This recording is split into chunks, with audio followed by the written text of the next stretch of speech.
नमस्कार, एक बार पुनः स्वागत है आपका हमारे चैनल एनसीईआरटी सॉल्यूशन 99 पर। दोस्तों, हमें आशा है आप अच्छे होंगे, स्वस्थ होंगे और आपकी पढ़ाई अच्छे से चल रही होगी।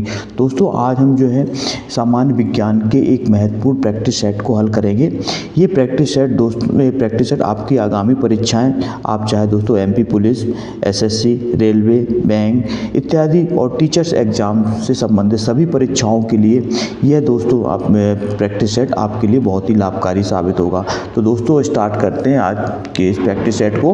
दोस्तों, वीडियो स्टार्ट करने से पहले आपसे एक छोटा सा निवेदन है कि अगर आप हमारे चैनल पर नए हैं तो दोस्तों आप हमारे चैनल को सब्सक्राइब करें और बेल आइकन की घंटी को क्लिक करना ना भूलें, ताकि जब भी मैं वीडियो अपलोड करूं उसका नोटिफिकेशन आपके मोबाइल पर सबसे पहले पहुंचे। तो दोस्तों, स्टार्ट करते हैं आज के इस प्रश्नोत्तरी को। पहला प्रश्न पूछा है दोस्तों, संवेग की इकाई क्या है? Kilogram metre second inverse second square, kilogram metre second inverse, kilogram metre second, kilogram metre second -2। तो दोस्तों बताना संवेग की इकाई क्या है। तो दोस्तों, संवेग की जो इकाई होती है होती किलोग्राम मीटर सेकंड इनवर्स। इसको आप याद रखेंगे दोस्तों। संवेग बराबर सूत्र होता है द्रव्यमान गुणे वेग। आप सूत्र याद कर लें। संवेग बराबर होता है दोस्तों, संवेग बराबर होता है द्रव्यमान इंटू वेग। दोस्तों, संवेग को लिखा जाता है P से, द्रव्यमान को m से, इंटू वेग को v से। तो दोस्तों, संवेग को मोमेंटम कहा जाता है, द्रव्यमान को मॉस और v को वेलोसिटी। तो दोस्तों, द्रव्यमान की जो इकाई होती है दोस्तों वो होती है किलोग्राम और इंटू वेग की ऊंचाई होती है दोस्तों मीटर पर सेकंड। तो दोस्तों, इसको जब सॉल्व करेंगे तो किलोग्राम इंटू मीटर और सेकंड ऊपर जाएगा दोस्तों, तो सेकंड इनवर्स हो जाएगा। तो दोस्तों, इसकी इकाई होती है किलोग्राम मीटर सेकंड इनवर्स। इसके बाद दोस्तों दूसरा प्रश्न देखते हैं। दूसरा प्रश्न क्या पूछा गया? 2 किलोग्राम की वस्तु 4 मीटर प्रति सेकंड स्क्वायर की त्वरण से गति कर रही है। इस वस्तु पर लगने वाला कुल बल बताना है। तो दोस्तों, आपको फोर्स की गणना करनी है। तो दोस्तों, बल का सूत्र होता है दोस्तों F = होता है, F = होता है m इंटू ए। इसको आप रखें। F दोस्तों फोर्स होता है, m मास होता है, ए दोस्तों त्वरण होता है। तो दोस्तों, इसमें दिया द्रव्यमान दिया है 2 और दोस्तों त्वरण दिया है 4। तो दोस्तों, द्रव्यमान की जगह 2 रखेंगे और त्वरण की जगह 4 लिखेंगे। तो दोस्तों में गुणा करेंगे तो हो जाएगा 8 न्यूटन। तो दोस्तों, इसका जो राइट आंसर होगा वो होगा 8 न्यूटन। इसका दोस्तों राइट आंसर है डी। इसके बाद दोस्तों तीसरा प्रश्न देखते हैं। जब कोई आदमी दीवार को धक्का दे लेकिन उसे विस्थापित करने में विफल रहे तो दोस्तों बताना वो कौन सा कार्य होगा? सकारात्मक, नकारात्मक, अधिकतम सकारात्मक कार्य या बिल्कुल कोई कार्य नहीं होगा।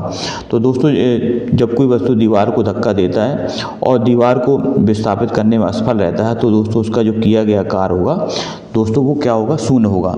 दोस्तों, जब किया गया दोस्तों कार्य बराबर होता है, दोस्तों कार्य बराबर होता है बल गुणे विस्थापन, बल गुणे विस्थापन। तो दोस्तों, जब विस्थापन जो है शून्य होगा तो दोस्तों जो कार्य का जो डी के मान दोस्तों शून्य हो जाएगा, तो कार्य किया गया कार्य क्या होगा? 0 हो जाएगा। इसको आप याद रखेंगे। तो दोस्तों, विस्थापन ना होने से जो कार्य क्या होता है? कोई कार्य नहीं होता है। इसके बाद दोस्तों चौथा पूछा गया, 0 डिग्री सेल्सियस पर 540 ग्राम बर्फ को 80 डिग्री सेल्सियस पर 540 ग्राम पानी के साथ मिलाया जाता है, तो मिश्रण का अंतिम ताप बताना है। तो दोस्तों, इसका जो मिश्रण का जो अंतिम ताप होगा वो होगा 0 डिग्री सेल्सियस। दोस्तों, मिश्रण का जो अंतिम ताप निकालने के लिए दोस्तों 2 फार्मूले यूज किए जाते हैं। गुप्त ऊष्मा का सूत्र होता है Q = होता है m × L, और दोस्तों ये Q बराबर होता है m × C × ΔT। ये दोनों सूत्र की सहायता से आप जो है मिश्रण का ताप निकाल सकते हैं। आभासी और सीधी छवि के लिए दर्पण का आवर्धन कैसा होना चाहिए? अनंत, ऋणात्मक, धनात्मक और दोस्तों शून्य। तो दोस्तों, इसका जो राइट आंसर है दोस्तों वो है C, धनात्मक।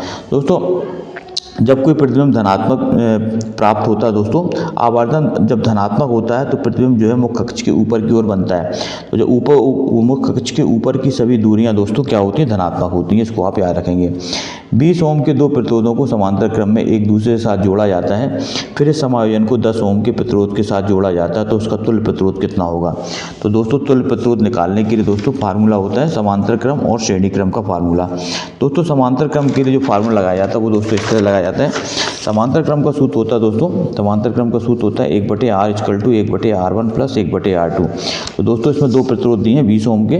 तो दोस्तों 1/r1 की जगह R1 का मान 20 है और R2 की जगह 20 है। तो दोस्तों दोनों को सॉल्व करेंगे तो 2/20 हो जाएगा। तो R की वैल्यू दोस्तों 2 से किसको काटेंगे तो 10 आएगा। अब दोस्तों 10 ओम और फिर इसको दोस्तों 10 ओम के प्रतिरोध को जोड़ा हो जाता है दोस्तों, सीरीज में जोड़ना है इनको श्रेणी क्रम में। तो 10 और 10 जोड़ेंगे दोस्तों तो टोटल आएगा 20 ओम। तो दोस्तों श्रेणी क्रम में सूत्र होता है R बराबर R1 + R2। तो दोस्तों इसका जो राइट आंसर होगा वो दोस्तों होगा 20 ओम, प्रश्न क्रमांक 6वें का। इसके बाद दोस्तों प्रश्न क्रमांक 7वां देखते हैं। 7वें में क्या पूछा गया। 7वें में दोस्तों पूछा गया है वायु के तापमान में परिवर्तन से ध्वनि का निम्नलिखित में से कौन सा गुण प्रभावित होता है। दोस्तों बताना है वायु के तापमान में परिवर्तन से ध्वनि का कौन सा गुण प्रभावित होता है। आवृत्ति, विस्तार, तरंगदैर्घ्य और तीव्रता। तो दोस्तों इसमें जो है जो परिवर्तित होता है दोस्तों वो होता है तरंगदैर्घ्य। इसके बाद दोस्तों प्रश्न क्रमांक 8वां देखते हैं। 8वें में क्या पूछा गया है। निम्नलिखित में से कौन सा कथन जो है सही या गलत नहीं है। एक अम्ल जो पूरी तरह से आयनों में आयनित हो जाता है वह हाइड्रोजन आयनों की बड़ी मात्रा में उत्पादन करता है। उदाहरण के लिए HCl, H2SO4, HCl। दोस्तों बिल्कुल सही है ये। एक अम्ल जो आंशिक रूप से जल में आयनित होता है और हाइड्रोजन आयनों की कम मात्रा उत्पादन करता है वो दोस्तों हैं दुर्बल अम्ल। दोस्तों जो कम आयनित होते हैं वो दुर्बल अम्ल कहलाते हैं और जो पूरी तरह से आयनित हो जाते हैं दोस्तों वो प्रबल अम्ल कहलाते हैं। इसलिए दोस्तों इसका जो राइट आंसर है दोस्तों वो दोनों सही है। इसका दोस्तों राइट है A और B दोनों सही है। इसके बाद दोस्तों प्रश्न क्रमांक 9वां देखते हैं। 9 में पूछा गया दोस्तों प्रकृति में विद्युत धनात्मक होती हैं। तो दोस्तों प्रकृति में जो धनात्मक होती हैं वो दोस्तों होती हैं धातुएं। इसका राइट आंसर दोस्तों ये है धातु। धातुएं दोस्तों क्या होती हैं धनात्मक होती हैं। ये क्या होती हैं इनके तो बाहरी कोश से दोस्तों जो संयोजी इलेक्ट्रॉन को खो करके धनायन बनाती हैं दोस्तों ये। इसलिए दोस्तों धातुएं क्या होती हैं धनात्मक होती हैं। नील बोहर के परमाणु मॉडल के अनुसार आवर्त सारणी के संदर्भ में निम्नलिखित में से क्या सही नहीं है। तो दोस्तों इसमें 4 ऑप्शन दिए। हर आवर्त के अंतिम तत्व में 8 संयोजक इलेक्ट्रॉन होते हैं सिवाय हीलियम के जिसमें 2 इलेक्ट्रॉन होते हैं। समूह 3 से 12 तक के तत्वों को पारगमन तत्व कहा जाता है। वह तत्व जिसकी अणु संख्या 57 से 70 तक होती है उसे दोस्तों लैंथेनाइट श्रृंखला कहा जाता है। वह तत्व जिसकी अणु संख्या 89 से 103 होती है दोस्तों उन्हें एक्टिनाइट श्रृंखला कहा जाता है। दोस्तों इसमें ऑप्शन सी गलत है। वह तत्व लिखा है जिसकी संख्या 57 से 70 होती है दोस्तों उसे लैंथेनाइट श्रृंखला कहा जाता है। दोस्तों ये गलत है। दोस्तों जो लैंथेनाइट श्रृंखला के जो तत्व होते हैं दोस्तों वो दोस्तों उनकी जो दोस्तों परमाणु क्रमांक होता है दोस्तों वो 57 से लेकर 71 तक होता है ना कि दोस्तों 70 तक। इसलिए दोस्तों ये सी ऑप्शन जो है इसका दोस्तों सही नहीं है। इसके बाद दोस्तों प्रश्न क्रमांक अगला देखते हैं 11वां। निम्नलिखित में कौन सा जो है मैग्नीज के बारे में सही नहीं है। मैग्नीज का सामान्य सूत्र Mn होता है दोस्तों। इसका उपयोग इलेक्ट्रिक लोहा टोस्टर इत्यादि के हीटिंग तत्वों में किया जाता है। उच्च तापमान स्तर पर अपने प्रतिरोध को प्रभावित करता है। मैग्नीज एक विद्युत धनात्मक तत्व है। यह आसानी से ऑक्सीकरण नहीं होता। तो दोस्तों इसका जो राइट आंसर है दोस्तों वो है बी, उच्च तापमान स्तर पर अपने प्रतिरोध को प्रभावित करता है। ये दोस्तों इसका राइट आंसर नहीं है। इसके बाद कार्बन की मात्रा अधिकतम होती है। दोस्तों बताना कार्बन की मात्रा कितनी होती है। अधिकतम मात्रा कितनी है ढलवा लोहे में, पिटवा लोहे में, स्टील में और दोस्तों मिश्र धातुओं में। तो दोस्तों कार्बन की जो अधिकतम मात्रा होती है दोस्तों वो होती है ढलवा लोहे में। इसमें दोस्तों कार्बन की जो अधिकतम मात्रा होती है दोस्तों वो होती है 2% से लेकर 4.5% तक। इसको आप लिखिए दोस्तों 2% से 4.5% तक दोस्तों कार्बन की मात्रा होती है ढलवा लोहे में। इसके बाद दोस्तों प्रश्न क्रमांक 13 देखते हैं। 13 में क्या पूछा गया। प्रश्न क्रमांक दोस्तों 13 में पूछा गया है यदि आप स्थिर वायु में धूल के कणों को देखने के लिए एक सूक्ष्मदर्शी का प्रयोग करें वे आपको हर समय इधर उधर चलते हुए दिखाई देंगे। इस घटना को क्या कहते हैं। दोस्तों जब कोलाइडी विलयन पर प्रकाश डाला जाता है तो उसमें दोस्तों कोलाइडी कण होते हैं वो अब अनियमित रूप से सभी दिशाओं में गति करते हैं। इन दोस्तों इनकी गति को दोस्तों ब्राउनी गति कहते हैं। इसको ब्राउनी प्रभाव कहा जाता है। सबसे पहले दोस्तों रॉबर्ट ब्राउन ने इसको देखा था। इसलिए दोस्तों इसको दोस्तों ब्राउनी गति के नाम से जाना जाता है। बेसेमर प्रक्रिया का उपयोग किसमें किया जाता है। दोस्तों बेसेमर प्रक्रिया का उपयोग इस्पात बनाने में किया जाता है और इस क्रिया को बेसेमेरीकरण कहा जाता है। इसका उपयोग बीकर, फ्लास्क और रासायनिक उपकरणों को बनाने में किया जाता है। दोस्तों बताना कौन सा कांच है जिसका उपयोग रासायनिक उपकरणों को बनाने में किया जाता है। तो दोस्तों कठोर कांच का उपयोग रासायनिक उपकरण बनाने में किया जाता है। जंतु कोश का पादप कोशिका से भिन्न है क्योंकि इसमें दोस्तों कोशिका भित्ति नहीं होती, हरित लवक नहीं होते, तारक केंद्र होते हैं, हीमोग्लोबिन नहीं होते। तो दोस्तों इसमें ऑप्शन ए और बी जंतु कोश का पादप कोशिका से भिन्न होती है, कोशिका भित्ति नहीं होती और हरित लवक भी नहीं होते। जैविक विकास को खालिस्तान के तौर पर परिभाषित किया जाता है। जीन बहाव, उपार्जित गुणों की वंशागति, प्राकृतिक चयन और आनुवंशिक अपवाह।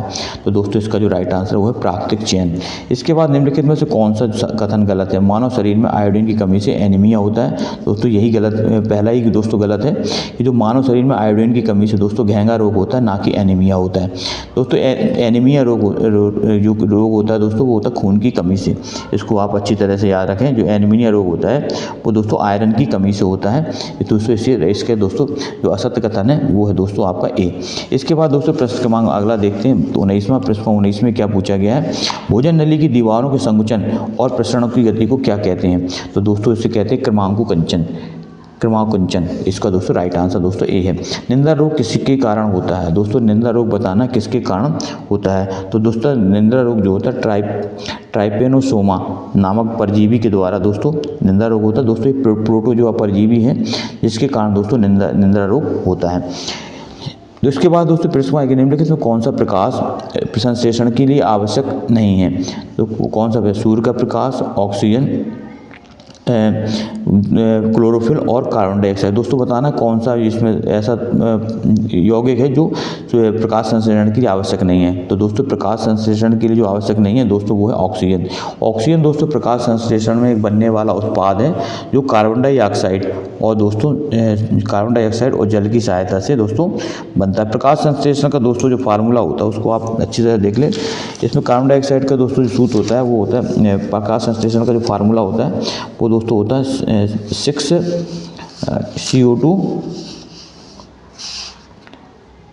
6CO2 plus 12H2O। After reaction दोस्तों ग्लूकोज का निर्माण होता है इसमें C6H12O6 और प्लस O2 ऑक्सीजन मुक्त होती है।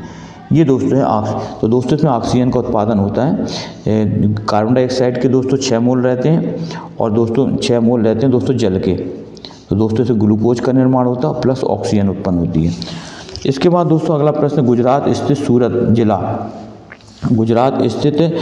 सूरत जिला देश का सर्वोत्तम स्थल है जहां पर 100% उपलब्ध कराया जाता है। सौर संचालित गांव, सौर संचालित हवाई अड्डा, सौर संचालित प्राथमिक विद्यालय, सौर संचालित प्राथमिक स्वास्थ्य केंद्र। तो दोस्तों इसका जो राइट आंसर दोस्तों है 22 का डी है, सौर संचालित प्राथमिक स्वास्थ्य केंद्र। निम्नलिखित में कौन सा दोस्तों बताना मानव निर्मित तंतु है?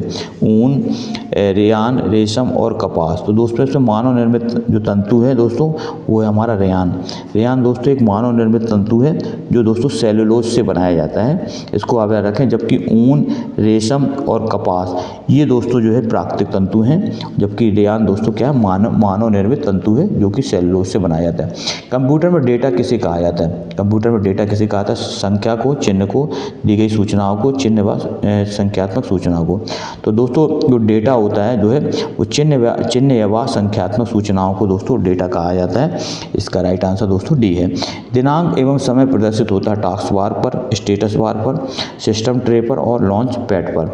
तो दोस्तों दिनांक वो जो समय प्रदर्शित होता है वो दोस्तों होता है सिस्टम ट्रे पर। तो दोस्तों ये थे आज के टॉप 25 प्रश्न।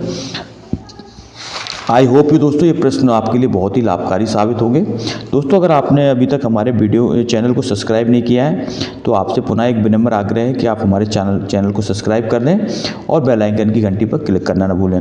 दोस्तों नेक्स्ट वीडियो पर फिर मिलते हैं। तब तक के लिए दोस्तों जय हिंद, जय भारत, वंदे मातरम दोस्तों।